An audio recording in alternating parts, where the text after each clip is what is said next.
দ্বিতীয় শ্রেণীর প্রিয় শিক্ষার্থী চালদার স্যার ইউটিউব চ্যানেল থেকে তোমাদের সবাইকে স্বাগতম। আজকে তোমাদের জন্য একটি নতুন ভিডিও নিয়ে এসেছি। বাংলা মডেল প্রশ্ন 1 নম্বর সেট 30 মার্কের একটি স্কুলের প্রশ্ন বিশ্লেষণ সহ সম্পূর্ণ সমাধান দেখাবো তোমাদের এই ভিডিওতে। কাজে তোমরা যারা এখনও আমার চ্যানেলটিকে সাবস্ক্রাইব করোনি তারা এখন এই চ্যানেলটিকে সাবস্ক্রাইব করে বেল আইকনটি প্রেস করে দাও। কৃষ্ণনগর কলেজিয়েট স্কুল, এই প্রশ্নটির উত্তরে আমরা দেখাবো।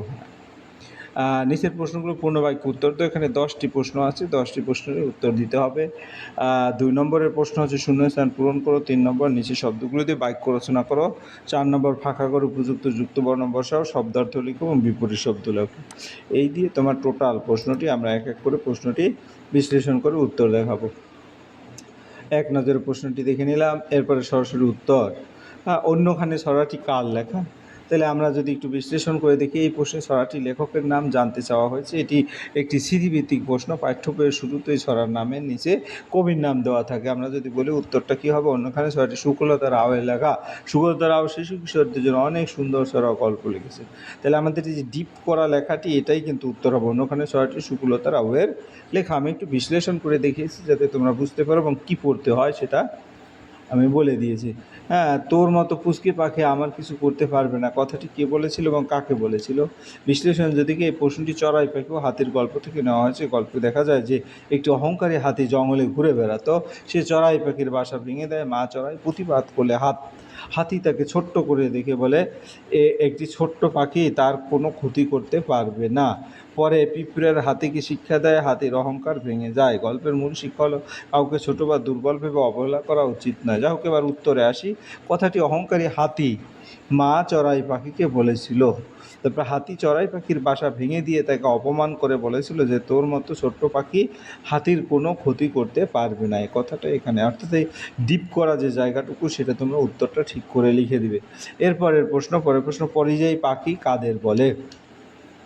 এই প্রশ্নটি অতিথি পাখি কবিতা থেকে এসেছে। কবিতায় বলা হয়েছে, শীতের সময় দূর দেশ থেকে অনেক পাখি আমাদের দেশে আসে। তারা কয়েকদিন এখানে থাকে, শীত শেষে আবার নিজের দেশে ফিরে যায়। এই ধরনের পাখিদেরই পরিযায়ী বা অতিথি পাখি বলা হয়। আমরা উত্তরটা কীভাবে দেব? যে পাখিরা ঋতু পরিবর্তনের সময় এক দেশ বা স্থান থেকে অন্য দেশ উড়ে যায় এবং আবার নিজের দেশে ফিরে আসে, তাদের পরিযায়ী পাখি বলে। এরপরের প্রশ্ন, চাঁদের কিরণ লেগে কারা ঝিকিমিকি করে? আমরা যদি উত্তরটা দেখি, এই প্রশ্নটি আমাদের গ্রাম কবিতা থেকে নেওয়া হয়েছে। কবিতায় গ্রামের সৌন্দর্য বর্ণনা দিতে কবি বলেছেন, মাঠ ভরা ধান তার জল ভরা দিঘি, চাঁদের কিরণ লাগে করে ঝিকিমিকি। অর্থাৎ চাঁদের আলো পড়লে দিঘির জল ঝিলমিল করে। তাহলে আমার উত্তর হবে চাঁদের কিরণ লেগে জল ভরা দিঘি জল ঝিকিমিকি করে। এতে গ্রামের রাতের প্রাকৃতিক সৌন্দর্য আরও মনোমুগ্ধকর হয়ে ওঠে। পরের প্রশ্ন, বুদ্ধির পরীক্ষা গল্পে বুড়োর ছোট্ট ছেলে কীভাবে 1 পয়সা দিয়ে ঘর ভরিয়েছিল? এই গল্পে একজন বৃদ্ধ তার 2 ছেলের মধ্যে কে বেশি বুদ্ধিমান তা পরীক্ষা করতে চেয়েছিলেন। তিনি প্রত্যেককে একটি করে 1 পয়সা দিয়ে বললেন, সেই 1 পয়সা দিয়ে এমন কিছু কিনতে হবে যাতে পুরো ঘর ভরে যায়। বড় ছেলে 1 পয়সা খড় কিনেছিল, কিন্তু খড় দিয়ে পুরো ঘর ভরানো যায়নি। ছোট ছেলে একটি মোমবাতি কিনে এনে জ্বালিয়েছিল। মোমবাতির আলো মুহূর্তে পুরো ঘর ছড়িয়ে পড়ে। এখানে বোঝানো হয়েছে বুদ্ধি দিয়ে এমন কাজ করা যায় যা শক্তি বা জিনিসপত্র দিয়ে সম্ভব নয়। উত্তর কি তাহলে কী হবে? বুড়োর ছোট ছেলে 1 পয়সা দিয়ে একটি মোমবাতি কিনে এনে সেটি জ্বালিয়েছিল। মোমবাতির আলোয় পুরো ঘর ভরে গিয়েছিল। তাই বুড়ো ছোট্ট ছেলের বুদ্ধিতে খুশি হয়ে সমস্ত সম্পত্তির দায়িত্ব তার হাতে তুলে দেন। পরের প্রশ্ন, অশ্বত্থ গাছে কিসের ডাক শোনা যাচ্ছিল? এই পাঠে রাতের বিভিন্ন শব্দের বর্ণনা আছে, যেমন শিয়ালের ডাক, ঝিঝি পোকার শব্দ, বিড়ালের ডাক, পিঁচার ডাক। প্রশ্নে বিশেষভাবে অশ্বত্থ গাছের কথা বলা হয়েছে। অশ্বত্থ গাছে পিঁচার ডাক শোনা যাচ্ছিল। রাতের নিস্তব্ধ পরিবেশ, সেই ডাক স্পষ্টভাবে শোনা যাচ্ছিল। পরের প্রশ্ন, শক্তিনাথ বাবুর 2 দারোয়ানের নাম কি কি? এই প্রশ্নটি শক্তিনাথ বাবুর গল্প থেকে নেওয়া হয়েছে। গল্পের শুরুতেই তার পরিবার ও কর্মচারীদের পরিচয় দেওয়া হয়েছে। সেখানে বলা হয়েছে তার 2 দারোয়ানের নাম শত্রু সিং ও অক্রম সিং মিশ্র। তারা প্রতিদিন সকালে কুস্তি করতেন। তাহলে উত্তর হবে শক্তিনাথবাবু 2 দারোয়ানের নাম ছিল শত্রু সিং ও আক্রম মিশ্র। তারা প্রতিদিন সকালে কুস্তি করতেন। পরের প্রশ্ন, শক্তিবাবু কাঠুরিয়াদের বক্সি হিসেবে কি দিয়েছিলেন? শক্তিবাবু জঙ্গলে পথ হারিয়ে ফেলেছিল। কাঠুরিয়া তাকে আশ্রয় দিয়েছে, খাবার দিয়েছিল, জল দিয়েছিল, বিশ্রামের ব্যবস্থা করেছিল, পরে পথে দেখিয়ে নৌকা পর্যন্ত পৌঁছে দিয়েছিল। তাদের এই উপকারের জন্য শক্তিবাবু বকশিশ দিতে চেয়েছিলেন। শক্তিবাবু কাঠুরিয়াদের বকশিশ হিসেবে 10 টাকার একটি নোট দিতে চেয়েছিলেন, কিন্তু কাঠুরিয়াদের সর্দার সেই টাকা গ্রহণ করেনি। তিনি বলেন উপকারের বিনিময়ে টাকা নেওয়া অধর্ম। পরের প্রশ্ন হচ্ছে এখনই কে আসবেন বলে মন্টুকে বারান্দা পরিষ্কার করতে বলা হলো। এখনই কে আসবেন? হ্যাঁ, এই পাঠে সকালবেলা নানা কাজে নির্দেশ দেওয়া হয়েছে। তার মধ্যে একটি নির্দেশ ছিল মন্টুকে বারান্দা পরিষ্কার করতে, কারণ একজন গুরুত্বপূর্ণ অতিথি আসবেন। আমরা যদি উত্তর বলি রেভারেন্ড এন্ডারসন এখনই আসবেন বলে মন্টুকে বারান্দা পরিষ্কার করতে বলা হয়েছিল। এরপর পণ্ডিত মশাই আসবেন বলে উল্লেখ করা হয়েছে। এরপর পরের প্রশ্ন, কাঠুরিয়ারদের ঘরগুলো কী দিয়ে ছাওয়া? শক্তিবাবু যখন কাঠুরিয়ারদের গ্রামে পৌঁছেন তখন লেখক তাদের সরল জীবনযাত্রার বর্ণনা করেছেন। তাদের ঘর ছিল ছোট্ট কুঁড়ে ঘর, ঘরের ছাউনি তৈরি ছিল বন থেকে পাওয়া গোলপাতা দিয়ে।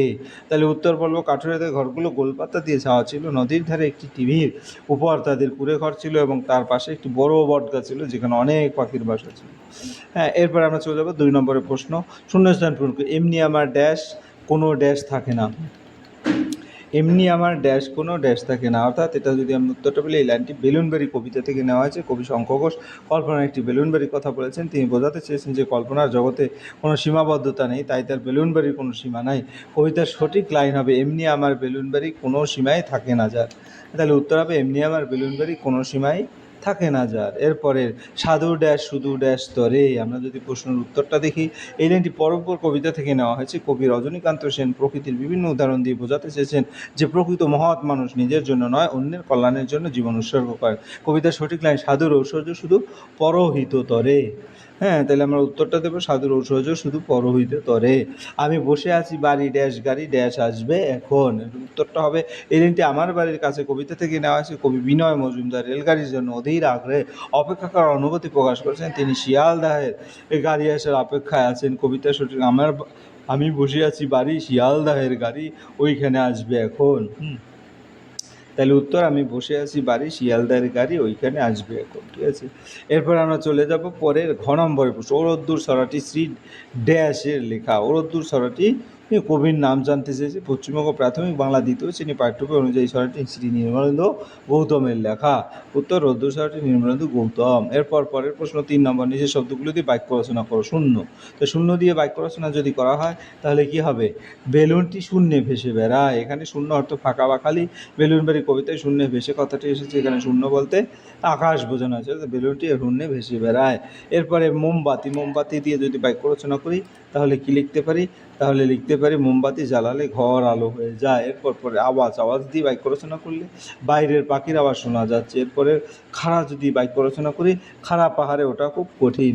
এই এক এক করে আমরা 3 নম্বরের প্রশ্ন দিয়ে দিলাম। এরপরে 4 নম্বরের প্রশ্ন। 4 নম্বরের প্রশ্ন হচ্ছে ফাঁকা করে উপযুক্ত বর্ণ বসাও। এখানে তোমার 6টি দেওয়া আছে। উপযুক্ত বর্ণ বলতে পাখি, পক্ষী। এখানে পাখির সমার্থক শব্দ পক্ষী হবে।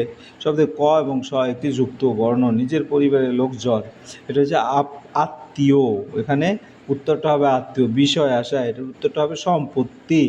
বন, হ্যাঁ, এটা হচ্ছে অরণ্য। অরণ্য হচ্ছে বন। প্রতিটার ক্ষেত্রে কিন্তু যুক্ত বর্ণ আছে। এরপর আমরা চলে যাবো 5 নম্বরের প্রশ্ন। শব্দার্থ লেখো। পরীক্ষা কিঞ্চিত পত্র রোশনাই। হ্যাঁ, শব্দার্থ পরীক্ষা অর্থ যাচাই বা পরীক্ষা করা। কিঞ্চিত হচ্ছে বিশ্লেষণে পাঠ যদি কিঞ্চিত বিস্কুট অর্থাৎ সামান্য।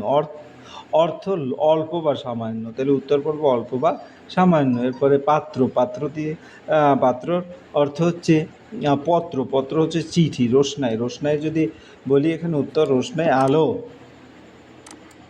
হ্যাঁ, আলোক ছটা রোশনাই। ঠিক আছে, আমরা এক এক করে উত্তরগুলি দিয়ে দিলাম। এরপরে সর্বশেষ 6 নম্বরের প্রশ্ন।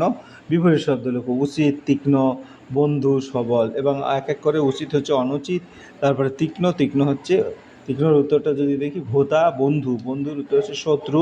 তারপর সবল, সবলের বিপরীত শব্দ হচ্ছে দুর্বল। এই ছিল তোমার এই ভিডিওর সামগ্রিক আদ্যপান্ত। আশা করি ভিডিওটি মনোযোগ সহকারে দেখলে ফুল প্রশ্নই কিন্তু ক্লিয়ার বুঝতে পারবে। আর আমি প্রতিটি প্রশ্ন কোত্থেকে আসলো তার পুরো ক্লিয়ার বিশ্লেষণ দেখিয়েছি। তোমরা আসলে এখান থেকে অনেক কিছু বুঝতে পারবে। পরিশেষে বলবো ভিডিওটি দেখার জন্য অসংখ্য ধন্যবাদ। ভিডিওটি ভালো লাগলে লাইক, কমেন্ট, শেয়ার করতে ভুলবেন না। वीडियोस बनाने हैं ধন্যবাদ সবাই। फिल्मोरा है ना।